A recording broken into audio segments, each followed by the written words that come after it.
Hey there, welcome to LSAT Demon Daily. I'm Nathan Fox, that's Ben Olson. We're the founders of LSATdemon.com and our weekly podcast, Thinking LSAT. We got an email here from Leah. Hi, Ben and Nate. I'm almost 27 years old with a bachelor's in interpreting. I am choosing not to disclose in which language. Okay. All right. I've worked in my field for 5 years. I have a 3.95 GPA. Nice.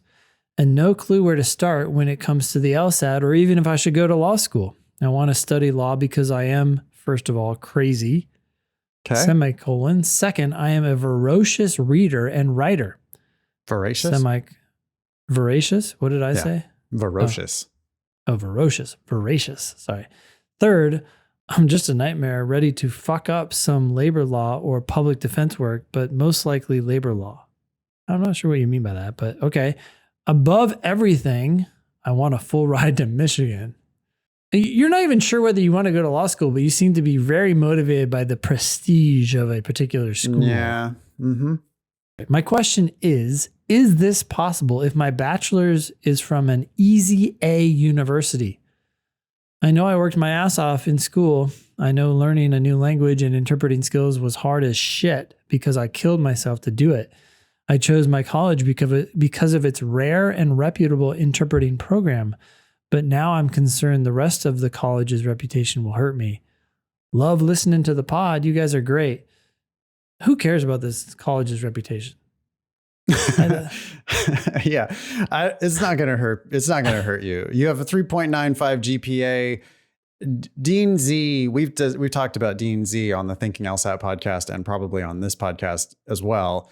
Dean Z, the Dean of Michigan Law, has told us through her YouTube channel that they look at GPA for two reasons. One, it indicates that you are capable of doing the work of college, you're good at school essentially.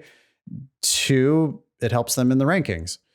So the fact that it's Easy A University has nothing to do with the rankings whatsoever. 3.95 is a 3.95 according to the rankings. So Dean Z throws that totally out the window. Do you think Dean Z looks at a 3.95 and says, I'm worried about your, but it was from Easy A University. I don't think you can handle it here. No. This is, of course, a soft factor. Yeah, a 3.95 from Yale versus a 3.59 from some no-name university.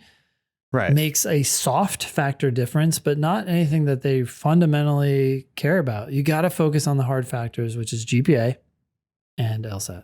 Yeah. And if you show up with the right LSAT, then Dean Z is going to go, well, that matches, I think you're going to need the 171, right? We were just on Thinking LSAT talking about somebody who had gotten a bigger than expected scholarship with exactly Michigan's median LSAT of 171.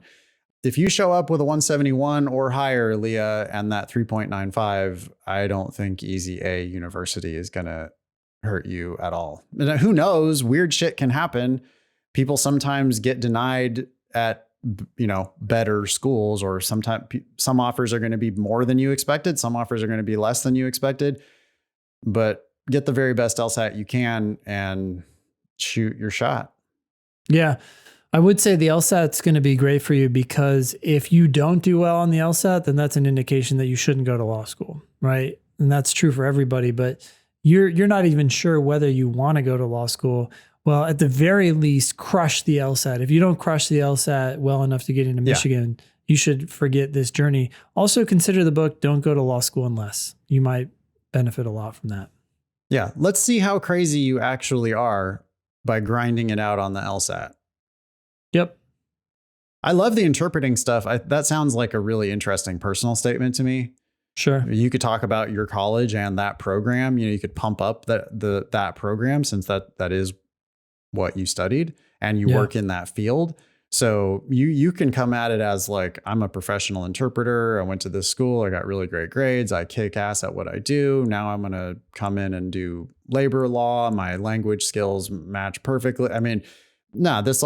This all adds up. And the crazy part adds up a lot too, but we'll see if that's true because we'll see whether you do what it takes to get yourself something in the 170s. Yep.